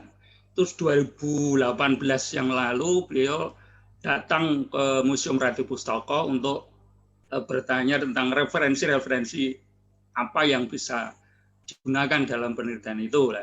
Alhamdulillah di Radio Pustaka banyak menyimpan hal-hal petung ini, misalnya ada pawarsakan, kemudian ada serat pawukon, kemudian yang sangat menarik dan dicari orang itu pasatuaning salakirabi, itu setiap hari itu ada orang yang konsultasi tentang itu. Nah, sebetulnya saya sendiri dalam hal ini ya masih belajar, artinya ya sekedar ketiban sampur tadi sejak 2000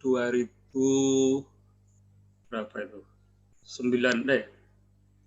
2013 akhir ya sampai sekarang itu banyak sekali yang tertarik dengan petung Jawa untuk menentukan orang punya kerja, pindah rumah, kemudian boyongan istilahnya, pindah rumah, boyongan, mendirikan perusahaan maupun yang lain-lain. Ya, kemarin ada juga yang konsultasi, ini sudah saya jawab tadi, untuk membuat sumur. Ya. Gawe sumur. Ternyata ada semuanya. Dan itu alhamdulillah sekarang juga sudah dibuat digitalisasi. Semacam tadi yang ditanyakan di depan tadi, alangkah baiknya itu petung semacam itu dikemas dalam digital ini. Itu sudah. Ya, yang memang yang belum itu tentang yang Pranoto Mongso ini, nanti mungkin Pak Dijrideng mungkin bisa kerjasama dengan yang lain ya dari pertanian, mungkin itu bisa mewujudkan ini. Kalau untuk untuk menentukan wuku ya, asalkan tahu harinya, bulan, tahun, Masehi, kemudian dicarikan kejawanya itu suwe mujid suwe ngeranti, gampang banget. Nah itu. Tapi yang menjadi kendala itu orang itu kadang tidak marem, artinya ada yang browsing di internet, wah ini kayaknya nggak cocok, akhirnya juga datang untuk menanyakan. Nah itu kadang-kadang di dalam digitalisasi itu juga ada kelemahan, kelemahan juga, kadang keliru. Ya itu bisa dilihat. Nah kalau ada yang saya mungkin ragu, itu saya lihat langsung ke naskahnya. Atau barangkali bisa berjalan semua melihat di sastra.org. Ya, itu sangat membantu sekali karena di situ Pawukon, Kipat Nusastro maupun Ertanoyo itu sudah dialih aksara dan kita tinggal menggunakan saja. Misalnya dengan tadi digitalisasi di web itu cepat menemukan, kemudian kita link ke sastra.org, itu sangat membantu sekali. Ya memang dalam bahasa Jawa, belum bahasa Indonesia. Ya ini kadang kendalanya masyarakat kurang paham juga dengan bahasanya sendiri. Ya gitu. Nah itu pertama itu. Yang kedua tentang Pranoto Mongso yang nyambung tadi, saya kira masyarakat Jawa sekarang itu terlalu dalam tanda kutip meksa ataupun memperkosa. Misalnya panen kudu pari. Kamu kalau Tomongso itu ada Polowijo, ada ya diselang-seling, itu nanti kan akan terjadi tanah itu tidak semakin kurus. Kalau terus pari terus tidak semakin kurus. Mungkin nanti Mas Udin ini mungkin ada di sini malam ini ikut bergabung tadi, mungkin bisa menambahkan nanti. Jadi yang saya tahu ya sejak kecil misalnya kita itu saya rasa sekarang itu masyarakat kurang atul atau kurang mesra dengan alamnya sendiri.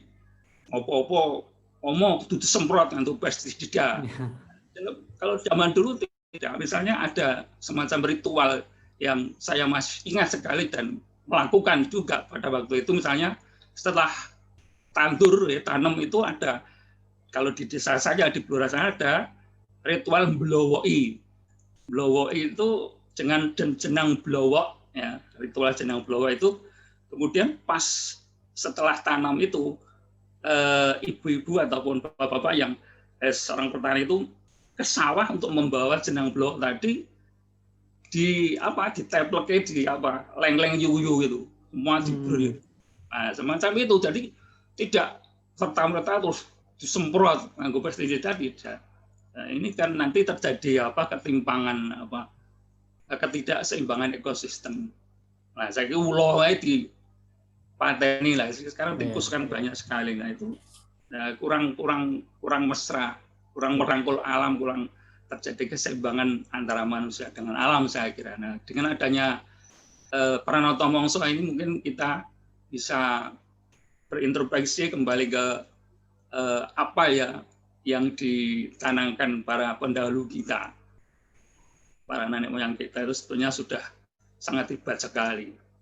Nah, mungkin itu yang bisa saya sampaikan. Nanti mungkin ada yang menambahkan. Terima kasih. Ya, terima kasih Pak D. Toto Yasmiran yang sudah menambahkan bagaimana untuk digitalisasi tadi terkait dengan yang supaya menarik, misalnya tadi terkait dengan penentuan hari baik, kemudian perjodohan dan seterusnya. Nah, ini ada pertanyaan karena sudah banyak yang tanya lewat chat, saya bacakan nih Pak D. Di Pati saat ini mestinya masuk musim kemarau, tetapi seminggu belakangan ini hampir tiap malam hujan deras. Bahkan di 2 kecamatan yang biasanya dikenal kering kemarin banjir bandang, sehingga dampaknya tanaman kacang hijau dan tembakau yang menjadi dambaan petani di daerah tersebut jadi ludes. Fenomena seperti dalam Pranoto Mongso disebut apa? Nah, ini tadi sebenarnya sudah disinggung ya. Nah, apakah ada langkah-langkah yang mesti petani perhatikan terkait hal tersebut agar menyiapkan lebih awal apa yang harus dilakukan? Mungkin Pak Dejidong bisa menambahkan sedikit karena ini sebenarnya sudah dijawab ya pertanyaan dari yang menceritakan tentang padi ini. Silahkan Pak Ded ditambah sedikit. Ya, saya hanya mengulang saja, berarti itu harus dipersiapkan. Maka petani perlu memprediksi sebenarnya kondisi musim yang setahun yang akan datang seperti apa. Persiapannya berangkat dari situ. Dari mana? Ya sebelum jatuh bulan Suro, hitung dulu. Nanti Suro tahun depan jatuhnya hari apa. Dari itu kemudian bisa memprediksi, oh berarti besok curah hujan bakal tinggi, oh curah hujan bakal kurang. Berarti dia bisa mempersiapkan. Itu saya pikir ya itu yang paling efektif. Nah, persoalan bagaimana menangani, kalau itu perlu membongkar lokal jenius dari sebuah daerah tertentu yang memang memiliki kreativitas di dalam menangani kasus-kasus tanaman tertentu, seperti misalnya yaitu terlanjur ditanam curah hujan tinggi akhirnya, ini mungkin kalau dalam Pranoto Mongso bingkai yang lebih menengah tadi ya Pak ya, dari yang sewindunan tadi ya. Untuk melihat tahunnya. Oke, terima kasih. Ini ada lagi pertanyaan Derek Sinau. Mohon izin bertanya, mungkin tadi telah dijelaskan sebelumnya, namun saya belum bergabung. Terkait dengan pertanda akan datangnya hujan, kemarau, gunung meletus, bahkan gempa yang menurut mbah saya dulu bisa dilihat dari gelagat berbagai hewan di sekitar kita. Apakah hal ini kita juga masuk dalam Pranoto Mongso? Dan apakah masih relevan sampai sekarang? Bagaimana cara nitenya kalau dasarnya adalah ilmu titen? Matur nuwun. Nah, ini terkait dengan banjir, gunung meletus tadi, Pak De. Ya, kalau banjir itu bisa, tapi kalau gunung meletus memang tidak, urusannya tidak untuk itu ya, Pranoto Mongso. Sekali lagi, Pranoto Mongso itu lebih mengarah kepada musim, siklus musim. Sekali lagi, iya. Bagaimana kalau ya tadi berbekal aja tujuh karakter tahun yang dimiliki orang Jawa tadi, akan mengetahui seperti apa curah hujan, kira-kira nanti banjirnya seperti apa. Misalnya dari Sukro Minangkoro, nanti kita lihat aja jenis-jenis hewan ini kira-kira yang paling suka air mana, berarti dia airnya paling besar, kan kira-kira begitulah. Ya. Terima kasih Pak De. Ini ada lagi, wah banyak ini pertanyaan di chat. Kula nuwun badhe nyuwun miterang masyarakat Jawa mengenai mongso Jawa asli. 1 Mareng. Nah, tadi ada kayak Mareng, loro ketiga, telu labuh, papat rendeng. Pertanyaannya, apakah pedoman Paringkelan tadi juga menyesuaikan dengan keempat musim tersebut? Matur nuwun. Ya, Paringkelan itu implementasinya bisa setiap waktu, artinya itu kan 6 nama hari ya. Jadi bisa, kalau mau penanamnya ini tanaman di Mongso Lemareng, memang tanaman khusus di Mongso ketiga, ya pakai, itu bisa dipakai. Di Mongso Rendeng juga bisa dipakai. Artinya itu bisa dipakai di segala musim, menyesuaikan dengan jenis tanaman yang cocok dengan musim itu. Kan ada misalnya padi yang tidak butuh air, misalnya padi gogo misalnya. Padi gogo kan tidak butuh air banyak. Nah, ini bisa di musim kemarau nanam padi gogo. Kemudian supaya aman dari hama, ya ambil saja hari yang jatuh pada hari Uas, misalnya kayak begitu. Ya, terima kasih Pak De. Sebelum ke pertanyaan selanjutnya, saya ingatkan untuk para peserta, mohon mengisi absensi yang sudah saya share di grup Paseduluran Sasda. Mohon mengisi untuk daftar hadirnya sih. Kita lanjut ke pertanyaan selanjutnya. Dari Ika Yuniati nih, Mbak Ika Solo Pos di Badhe Tanglet, Mas. Kalau misal diterapkan di masa sekarang ketika musim hujan dan kemarau sudah sering berubah dan bergeser, apakah masih relevan? Nah, ini tadi dalam bingkai yang kayaknya sudah ya Pak De ya. Ya, itu sudah saya jelaskan di awal. Ya, itu justru asumsi itu yang harus dirubah, bahwa tidak ada salah mongso, tidak ada musim bergeser. Ya, tidak ada. Tapi siklusnya memang berjalan seperti itu. Gitu. Ya. Keteraturan yang tidak teratur. Wah, ini ya, saya dapat. Ketidakteraturan dalam bingkai keteraturan. Ya, ketidakteraturan dalam bingkai keteraturan. Nah, ini menjadi kata-kata jimat nih nanti. Betul ya tadi. Oh iya, Pak De mau tambahkan Pak De? Absen jangan lupa nih. Untuk pertanyaan yang sebelumnya tadi adanya memang bencana dan sebagainya tadi, mungkin bisa dibaca di buku ini ya. Wah, ini mitigasi bencana dan kearifan manusia Jawa. Ini ya dibahas tentang serat lindu. Nah, ini beberapa hari yang lalu saya disuruh untuk menjadi pembedah ini di IAIN. Lewat. Monggo mangke. Saya pernah ini Pak De, sedikit cerita ya. Saya pernah di waktu gempa erupsi Merapi tahun 2010 ya, saya di daerah Boyolali sebelah barat, tapi ya dekat Magelang sana, 4 km dari puncak Merapi itu, saya masih menyaksikan banyak orang yang belum mau turun. Waktu itu saya tanya, Mbah, kenapa kok nggak turun-turun? Mbah, ini semua pada turun loh. Ngenteni Sasmito sih, nunggu Sasmito. Mas Sasmito ditunggu-tunggu katanya. Yang datang Sorowito. Sasmito. Jadi ini yang kemarin itu penelitiannya Pak D. Marno dan Mbak Yami. Iya. Nah, itu ada di tentang gunung Kelut ya tahun 1919 yang meletus itu. Panjebluking di Kelut. Nah, itu juga saya sampaikan ya, ternyata belum ada di sini. Mungkin ada penyempurnaan nanti. Terima kasih Pak D. Ini ada lagi dari Mahatma lagi nih. Engkang kula saking piterang menika ngemu teges bilih ing masyarakat Jawi ing saben dusun anggadhahi lokal jenius pasti nggih. Engkang saged nafsir pranata mangsa nut karakter geografisipun. Ya Mbak, dahsyat nggih. Kayaknya sudah juga ya nih ya, setiap desa tadi kan sudah disampaikan yang tadi di Pati tadi ya. Kenapa menanam tembakau kena banjir bandang ya habis semua nggih. Harus melihat bingkai tahunnya juga, tidak hanya 1 tahun tersebut. Oh ini anu nggih, di Edi Purwanto saking Pati. Yo. Nggih, sampun dipun jawab kalian Pak Dijiteng. Nah, ini ada Pak Edi Susilo, lagi saya lebih kepada bagaimana mengembalikan, nah ini mungkin perlu tanggapan ini. Saya lebih kepada bagaimana mengembalikan Pranoto Mongso dipegang teguh oleh masyarakat desa. Upaya pemantik seperti apa, tidak hanya the king of life. Wah, niki politik ya, lagi lab service UI ini gayeng nih. Tidak hanya the king of lipe service. Saya lebih ilmu Pranoto Mongso ini bisa dilaksanakan di salah satu desa yang memang masyarakatnya masih menghayati adat Jawa. Disinilah narasi-narasi tentang Pranoto Mongso dibangun dan dibesut sedemikian baik dengan menyertakan para muda milenial untuk mau kembali masuk Pranoto Mongso.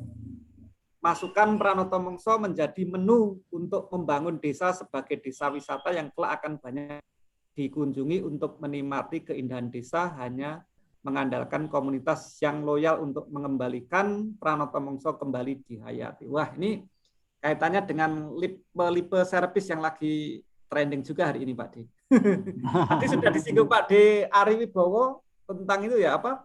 Tidak hanya goodwill tetapi bagaimana ya political will. Political will, tidak hanya goodwill. Kalau itu levelnya masyarakat ya Pak D ya. Monggo Pak D. Ya, sekali lagi bahwa itu tergantung bagaimana keputusan politik negara di dalam menyikapi dunia pertanian. Apakah pertanian ini diangkat sebagai sebuah potensi atau sekedar sebagai pelengkap? Kan begitu kan?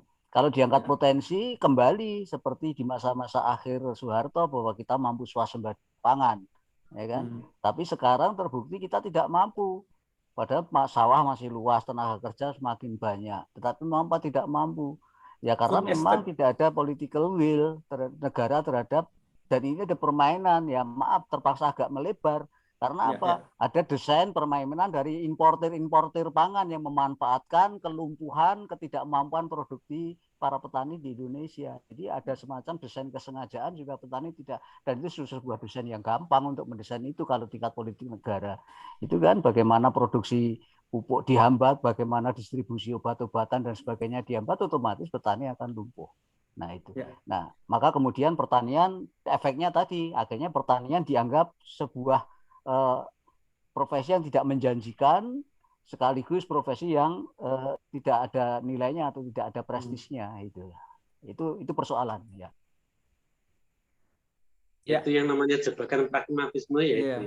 Itu sudah dimulai pada zaman Sultan Agung Hanyokrokusumo ketika menyerang Batavia. Nah, gudangnya atau lumbung-lumbungnya kan dihancurkan oleh company Pak dia. Kalau kita lihat sejarah waktu mau menyerang Batavia, itu salah satu kegagalannya adalah itu pangannya dibakar, sudah laparan semua ya Pak dia. Tapi sebenarnya yang paling signifikan merusak sistem pertanian tradisional itu adalah revolusi hijau tahun 70. Ya.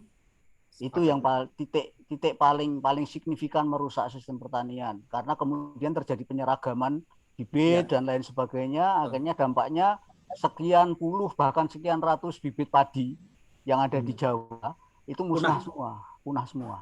Ya. Oke, ya. Ada pertanyaan lagi? Saya coba cek. Mungkin sambil saya ngecek mungkin ada pertanyaan atau silakan untuk disampaikan Bapak Ibu.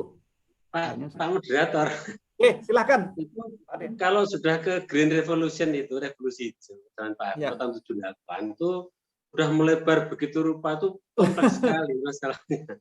Ada. Sultan Agung apalagi tuh masalahnya banyak sekali. Termasuk teknologi meriam, teknologi mesiu, teknologi peluru dan sebagainya, itu kompleks sekali. Kompleks ya. Iya Pak Di. Ini ada lagi pertanyaan Yuan Perso, Kang Mas dan Suparman. Oh, ada? Mungkin dipersilakan Mas Fakhrudin ya. Kalau Mas Pak Udin. Oh ya. Mohon terima kasih dikatakan. Fakultas Pertanian dulu. Oke. Silakan Pak Udin ya tadi nggih, Pak Mas Fakhrudin. Pak Fakhrudin, monggo Pak, waktu dan tempat saya serahkan Pak. Halo Mas Udin, masihkah bergabung?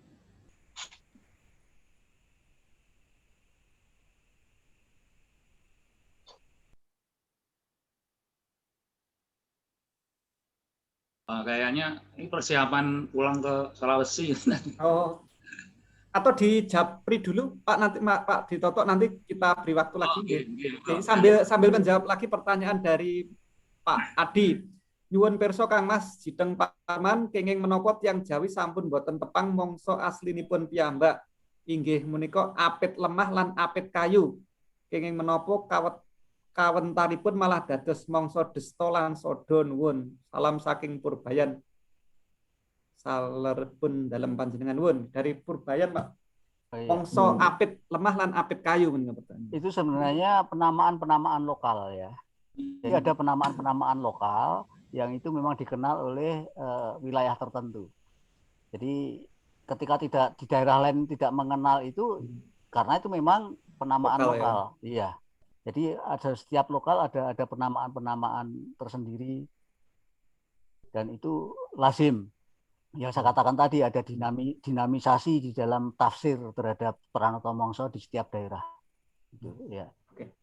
Ini Pak D, ada lanjutannya juga nih. Bagaimana Pranoto Mongso Jawa ini bisa seiring sejalan dengan teknologi masa ini ya, seiring sejalan ini.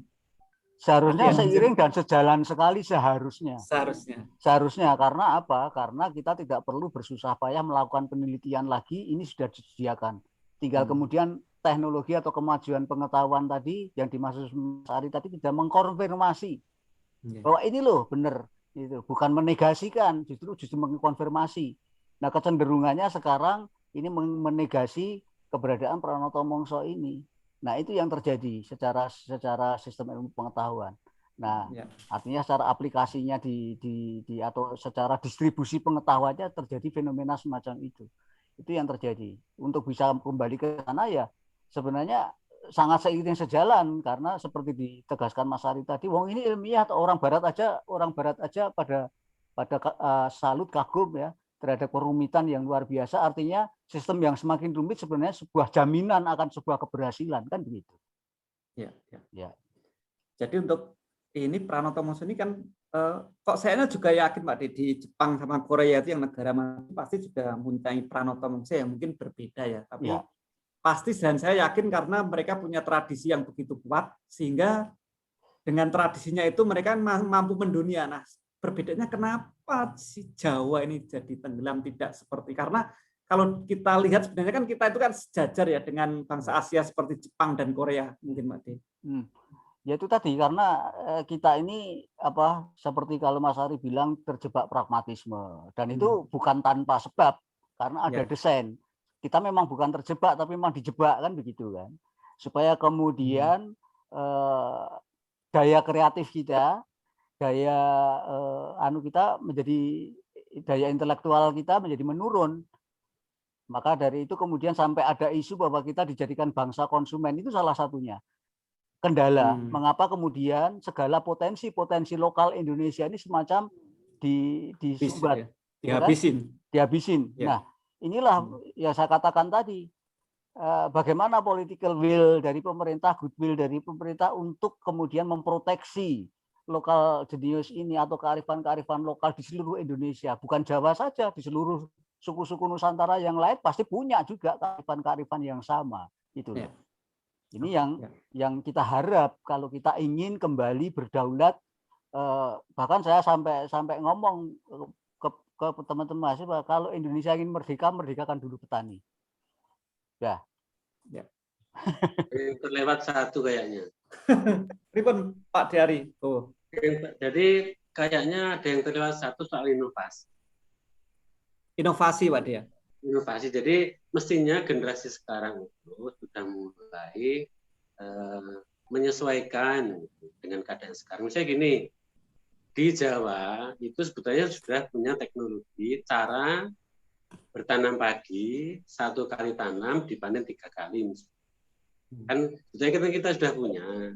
Tetapi rakyat akan sangat kaya dengan cara itu. Oleh itu karena tadi Pak Arman bilang ada desain supaya rakyat petani itu tidak yo sugih-sugih banget lah kan kayak gitu. Jadi saya dulu pernah penelitian seperti itu dan memang ada sekali menanam itu tuh 3 kali panen. Yang panen tertinggi justru yang panen yang kedua. Ada caranya dan saya kira kalau itu nanti diaplikasikan berarti ilmunya akan berubah, akan menyesuaikan kan begitu. Itu yang terlewatkan inovasi itu.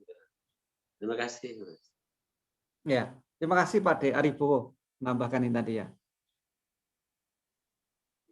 Ada pertanyaan lain kah? Oh, monggo Mas Dedi. Mas Dedi. Matur sangat. Silakan ya. Suaranya putus-putus ya. Agak putus-putus Mas Dedi Hendrawan. Oke, tapi sinyal ikut kok. Oh nggih, Ponorogo nggih. Wah, gunung nggih. Karena Gunung Wilis niki. Nggih. Nggih. Sampun cetok? Sampun. Nggih, sampun. Lanjut. Nggih. Oke. Nggih magepokan alih digitalisasi kula kinten saking kabar ingkang wonten kula nate mireng bilih saking salah sawijining universitas menika kagungan utawi ngripta wujudipun perangkat lunak. Menawi mboten klentu menika UKSW menawi mboten klentu. Menika. Ingkang kaping kalihipun menika babagan kados dene gegayutan kalih menapa ingkang dipun ngendikaken Kang Mas kula saking Grobogan, Kang Mas Mahma menika wontenipun geografis ingkang minangka penafsiran Pranata Wangsa jumbuh kalian papan panggenanipun piyambak-piyambak. Menika sami kalian ingkang kula panggihaken wonten ing tlatah kula, wonten cariyos menika nuwun sewu. Wonten cariyos nggih sebut kemawon menika Amir menika Pak Amir menika ngertos bilih ing taun menika napa nggih rendeng menika curah hujan yang terbesar itu sekitar 70 hari. Namun beliau mendata curah hujan tersebut itu tidak sampai 70 hari. Sehingga beliau mempunyai pemikiran sendiri, mungkin kados dipun kendikaken dening Bapak Aribowo wau, ada inovasi yang mungkin disesuaikan dengan periode waktu sekarang. Ngoten niku. Lajeng ingkang angka 3 nuwun sewu menika babagan inggih menika secara kognitif pengetahuan tentang Pranata Mangsa menika kedah mlebet utawi kinten-kinten nggih sae menawi mlebet wonten ing ranah pendidikan. Lajeng mengke wujudipun piwucalan bab pranata cara menika kados pundi? Menika Pranata Mangsa. Oke, Pranata Mangsa nggih. Menika kados pundi? Nggih. Nggih, kados pundi? Sebab nggih menika sok mangsa kala lare menika nggih mboten mangertos babakan menika. Lah menika saenipun nggih sok mangsa kala nggih dilebetaken wonten ing babakan piwucalan wonten ing pawiyatan-pawiyatan nggih. Mekaten menawi wonten kirang langkungipun nyuwun pangapunten nggih. Nggih. 3 pertanyaan Pak De tentang digitalisasi tadi sebenarnya sudah ada yang mengerjakan ya dari UKSW. Mungkin bisa berikan informasi lebih detailnya yang dari UKSW itu Universitas Kristen Satya Wacana ya berarti maksudnya nggih. Oke, nggih.